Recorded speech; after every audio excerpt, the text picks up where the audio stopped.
Sequoyah, named in English George Gist or George Guess, was a Cherokee silversmith. In 1821 he completed his independent creation of a Cherokee syllabary, making reading and writing in Cherokee possible. This was one of the very few times in recorded history that a member of a pre-literate people independently created an effective writing system.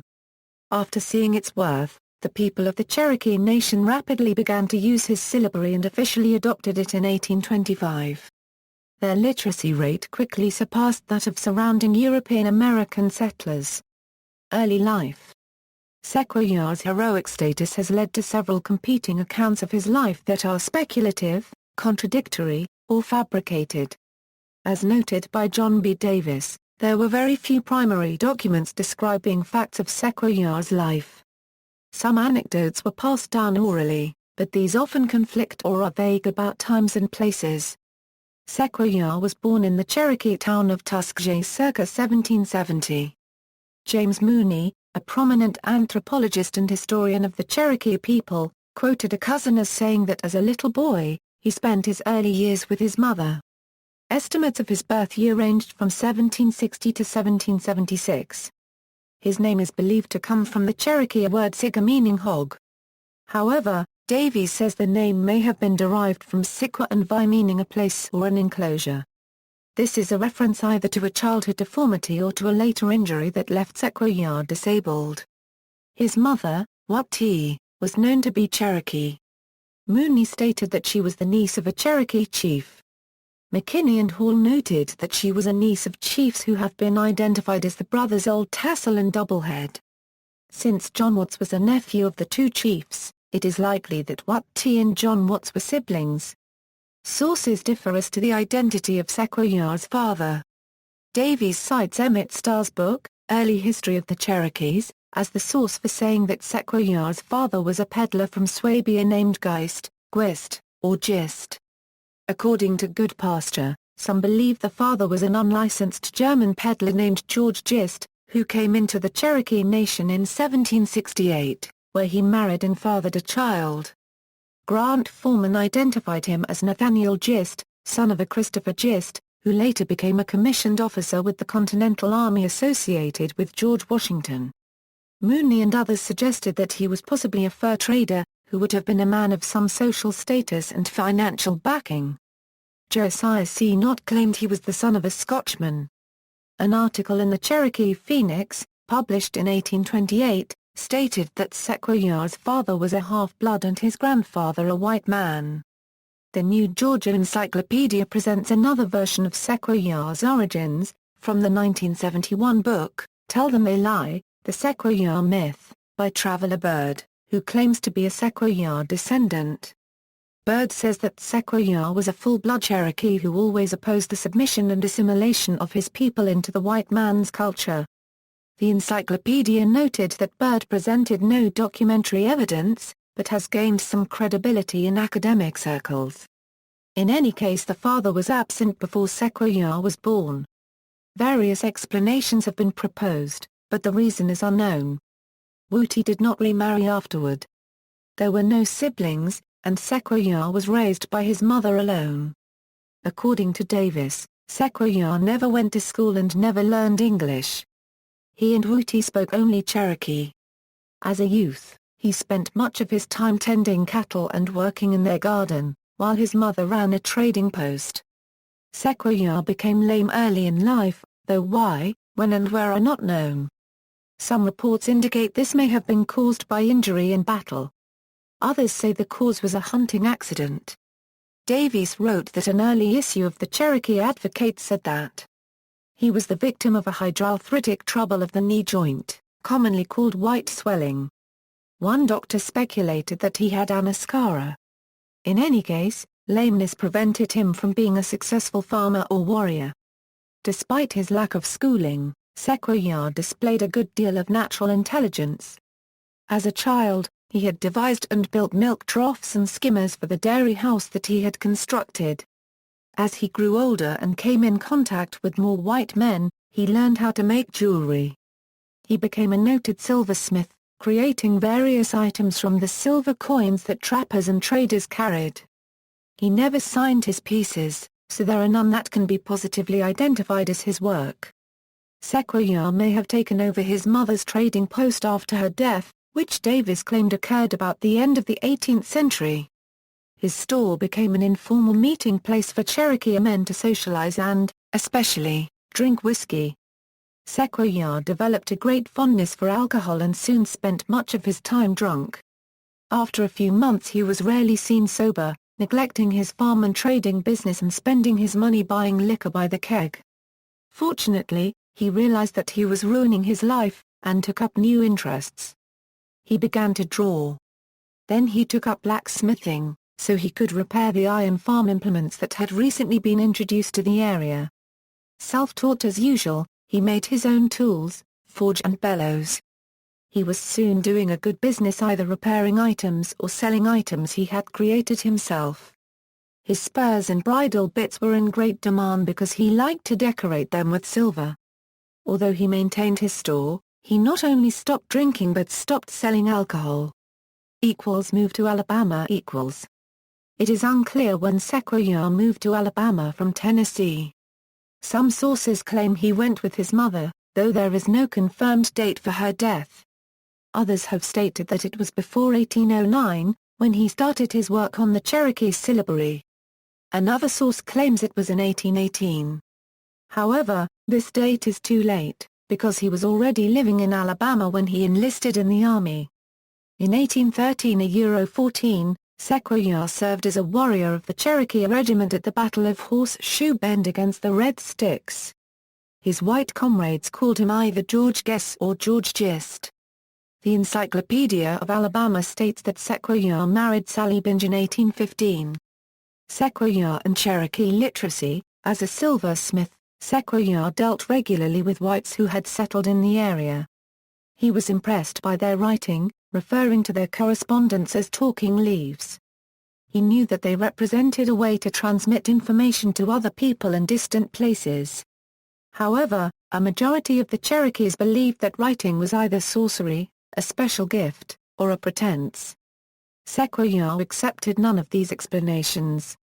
He said that he could invent a way for Cherokees to talk on paper, even though his friends and family thought the idea ridiculous. Creation of the syllabary. Around 1809, Sequoyah began creating a system of writing for the Cherokee language. At first he sought to create a character for each word in the language. He spent a year on this effort, leaving his fields unplanted, so that his friends and neighbors thought he had lost his mind. His wife is said to have burned his initial work, believing it to be witchcraft. He realized that this approach was impractical because it would require too many pictures to be remembered. He tried making a symbol for every idea, but this also caused too many problems to be practical. Sequoyah decided to develop a symbol for each syllable in the language.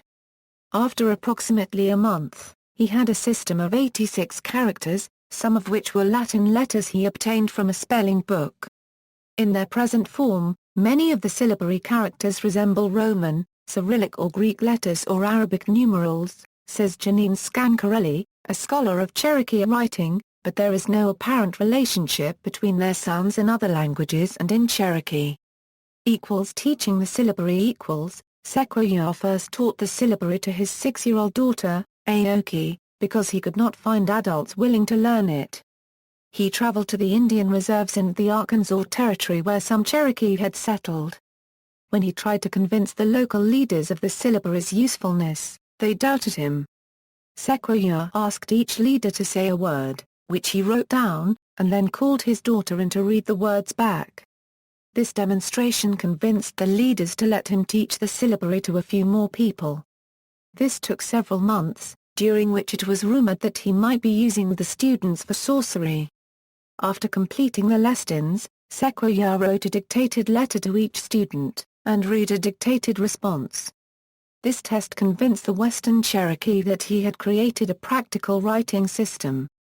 When Sequoyah returned east, he brought a sealed envelope containing a written speech from one of the Arkansas Cherokee leaders. By reading this speech, he convinced the Eastern Cherokee also to learn the system, after which it spread rapidly. In 1824, the General Council of the Eastern Cherokees awarded Sequoyah a large silver medal in honor of the syllabary. According to Davis, one side of the medal bore his image surrounded by the inscription in English, presented to George Gist by the General Council of the Cherokee for his ingenuity in the invention of the Cherokee alphabet. The reverse side showed two long-stemmed pipes and the same inscription written in Cherokee. Supposedly, Sequoyah wore the medal throughout the rest of his life and it was buried with him. Use of the syllabary in official documents and print. In 1825 the Cherokee Nation officially adopted the writing system. In 1826, the Cherokee National Council commissioned George Lowray and David Brown to translate and print 8 copies of the laws of the Cherokee Nation in the new Cherokee language using Sequoyah's system. From 1828 to 1834, American missionaries assisted the Cherokee in using Sequoyah's syllabary to develop type characters and print the Cherokee Phoenix, the first newspaper of the Cherokee Nation, with text in both Cherokee and English. Life in Indian Territory. After the nation accepted his syllabary in 1825, Sequoyah traveled to the Cherokee lands in the Arkansas Territory. There he set up a blacksmith shop and a salt works. He continued to teach the syllabary to anyone who wished. In 1828, Sequoyah journeyed to Washington, D.C., as part of a delegation to negotiate a treaty for land in the planned Indian Territory. While in Washington, D.C., he sat for a formal portrait painted by Charles Bird King. He holds a copy of the syllabary in his left hand and is smoking a long-stemmed pipe. During his trip, he met representatives of other Native American tribes. Inspired by these meetings, he decided to create a syllabary for universal use among Native American tribes. Sequoyah began to journey into areas of present-day Arizona and New Mexico, to meet with tribes there. In 1829, Sequoyah moved to a location near the present city of Salzar, Oklahoma, where he built Sequoyah's cabin that became his home for the rest of his life. It was declared a National Historic Landmark in 1965. In 1839, when the Cherokees were bitterly divided over the issue of removal to Indian Territory, Sequoyah joined with Jesse Bushyhead to try to reunite the Cherokee Nation. Sequoyah, representing the Western Cherokees, and Bushyhead representing the Eastern Cherokees, made a joint plea at a tribal council meeting at Takatoka on June 20, 1839, where they succeeded in getting a voice vote to hold a new council of all Cherokees to resolve the reunification issues. Sequoyah's last journey in death. In addition, Sequoyah dreamed of seeing the splintered Cherokee Nation reunited.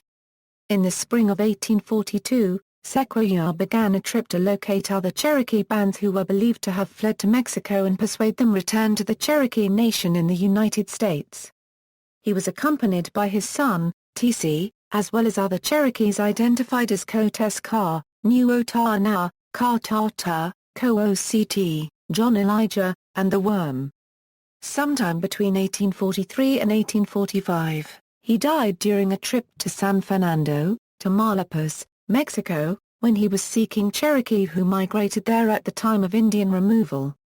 His resting place is believed to be in Zaragoza near the Mexico-Texas border. The following letter gives an account of the death of Sequoyah, Warren's trading house, Red River, April 21, 1845. We, the undersigned Cherokees, direct from the Spanish dominions, do hereby certify that George Guess of the Cherokee Nation, Arkansas, departed this life in the town of San Fernando in the month of August, 1843, and his son Q. Salter is at this time on the Brazos River, Texas, about 30 miles above the falls, and he intends returning home this fall. Given under our hands the day and date written. Standing X Rock, Standing X Bowls, Watch X Justice. Witnesses, Daniel G. Watson, Jesse Chisholm. In 1938, the Cherokee Nation Principal Chief J.B. Milam funded an expedition to find Sequoyah's grave in Mexico. A party of Cherokee and non-Cherokee scholars embarked from Eagle Pass, Texas, on January 1939.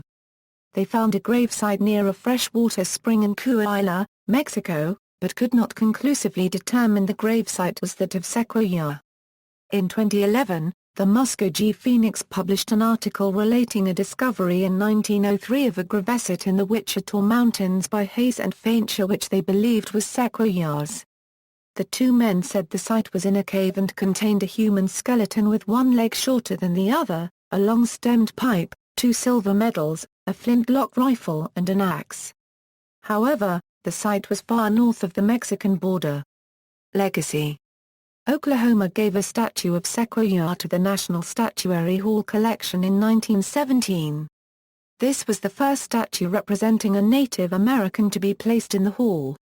It is displayed in the Capitol Rotunda in Washington, D.C., Sequoyah's cabin, where he lived during 1829–1844 in Oklahoma, was designated a National Historic Landmark in 1965. 1939, a bronze panel with a raised figure of Sequoyah, by Lee Lowry, was erected in his honor at the Library of Congress.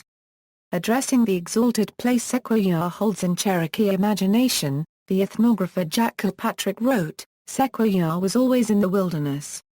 He walked about, but he was not a hunter. I wonder what he was looking for." The Sequoyah Birthplace Museum in Eastern Tennessee features his life and Cherokee culture. On December 20, 1980, the United States Postal Service issued a 19-cent stamp in his honor in the Great American Series. Namesake honors. While it was long believed that the sequoia trees were named Sequoia gigantea after him in 1847 by Austrian biologist Stefan N. Licher, this hypothesis has long been questioned. A crystalline chemical compound found by distilling the needles of the trees was described by Georg Lunge and Th. Steinkorkler in 1880 and named Sequoian. The caterpillar of the sequoia borer moth, a seed moth, was named Bombycia sequoiae. The name of the district where Sequoyah lived in present-day Oklahoma was changed to the Sequoyah District in 1851. When Oklahoma was admitted to the Union, that area became known as Sequoyah County. The proposed state of Sequoyah was named in his honor. Sequoyah Research Center is dedicated to collecting and archiving Native American writing and literature. Mount Sequoyah in the Great Smoky Mountains. Mount Sequoyah in Fayetteville, Arkansas was named in honor of him after the city donated the top of East Mountain to the Methodist Assembly for a retreat. The Sequoyah Hills neighborhood of Knoxville, Tennessee. The Tennessee Valley Authority Sequoyah nuclear plant bears his name. The Sequoyah Marina on Norris Lake in Tennessee, upstream from Norris Dam on the Clinch River. The USS Sequoyah was a longtime yacht used by American presidents. Sequoyah Caverns and Ellis Homestead is in Valley Head, Alabama. Sequoyah Country Club, Oakland, California. Sequoyah Council a Boy Scouts of America Council located in northeast Tennessee. The Sequoyah Book Award is chosen annually by students in Oklahoma. Many schools have been named for him, including see also, Bob Binge, Cherokee leader, Hastings Shade, fifth-generation direct descendant of Sequoyah, the development of writing, John Watts, Tarlanteresky, Old Tassel, Tenerville. References. Bibliography, Bender, Margaret. Signs of Cherokee Culture, Sequoyah's Syllabary in Eastern Cherokee Life. Chapel Hill, University of North Carolina Press. Feeling, Durbin. Cherokee English Dictionary, Zalogi Yonegor Didilogis Durdi. Tahlequah, Oklahoma, Cherokee Nation, 1975, XVII, Holmes, Ruth Bradley. Betty Sharp Smith. Beginning Cherokee, Talisgo Galiquaji Dida Liquostadi Tsalogi Digoweli. Norman, University of Oklahoma Press. ISBN 0-8061-1362-6. Foreman, Grant, Sequoyah, University of Oklahoma Press, Norman, Oklahoma, 1938. Langguth, A.J. Driven West, Andrew Jackson and the Trail of Tears to the Civil War. New York, Simon & Schuster.